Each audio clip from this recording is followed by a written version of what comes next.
Let's talk about that hidden superpower some of us have, that almost psychic ability to read a room. We're going to decode the real psychology behind what's actually going on. You know the feeling, right? You walk into a meeting, a family dinner, whatever, and bam, you can just feel it. Something's off. The air is thick with something nobody is talking about. You know it, but you can't quite put your finger on how. So what is that? Is it just a lucky guess? Some kind of vague, mystical gut feeling that you're not even sure you should trust? Well, turns out it's not a guess, and it's definitely not magic. Psychology actually shows this is a very real, highly developed cognitive skill. Here's the key. Your brain is literally wired differently. It's in a state of hypervigilance, and that means it's picking up on tons of tiny data points that most people's brains just completely filter out.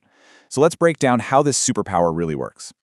First up, we've got to understand how you gather all this information in the first place. Think of your brain as a social data sponge.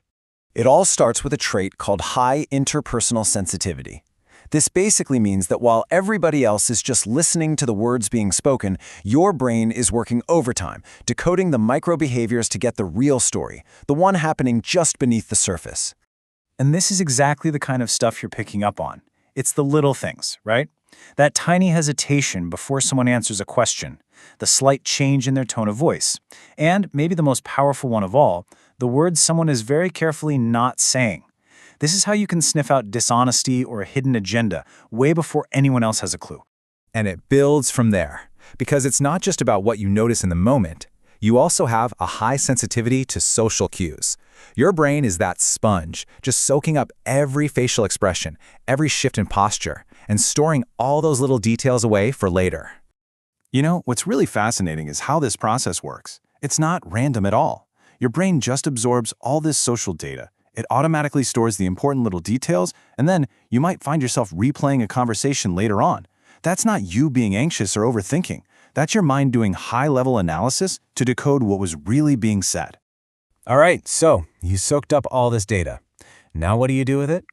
Well, that brings us to the next piece of the puzzle, the quiet processor. This is all about how you analyze that unspoken story. If this is you, you're probably not the loudest person in the room. And there's a reason for that. You operate with what's called observational intelligence. It's that instinct to just hang back, quietly observe, and process everything really deeply before you even think about jumping in. And we need to be really clear about something. Your motivation here isn't about being judgmental. You're watching all this, the body language, the patterns, because you have this deep, natural drive to simply understand. This comparison really nails the difference. See, the average person, they just hear the words, but you're analyzing why those specific words are being used. Other people take things at face value, but you're back there connecting the dots, seeing the bigger patterns that they are totally missing. Okay, but this isn't just an analytical skill, is it? Let's get to the heart of it, because it's deeply emotional. You're basically a walking, talking, emotional barometer. Psychologists call this high emotional attunement. And this is wild.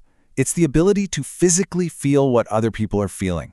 Your brain's mirror neurons are just so active, you don't just guess someone is feeling anxious, you actually feel a little echo of that anxiety in your own body.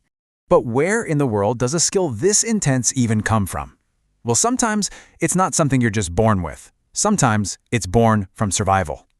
This is called hyper-awareness, and it often comes from growing up in a stressful or unpredictable environment. Your young brain had to learn for its own safety how to instantly sense mood shifts and potential danger. That skill that kept you safe as a kid, it didn't go away. It evolves into this incredible strength you have as an adult. So, if you're listening to this and nodding along, it is absolutely time to reframe what this all means. This isn't a flaw. Let's talk about turning what might feel like a burden into your greatest strength. And I really need you to let this sink in. Your ability to read a room is not a burden, and it is absolutely 100% not you just being too sensitive. Anyone who says that fundamentally misunderstands what a sophisticated cognitive process this actually is. Here's the truth. The single most important thing you should take away from all this is that what you have is not a flaw. It is a powerful and pretty rare form of intelligence. You just don't see the world on a surface level. You perceive all its hidden layers. You're processing a reality that is so much richer, more complex, and deeper than what most people can even begin to comprehend.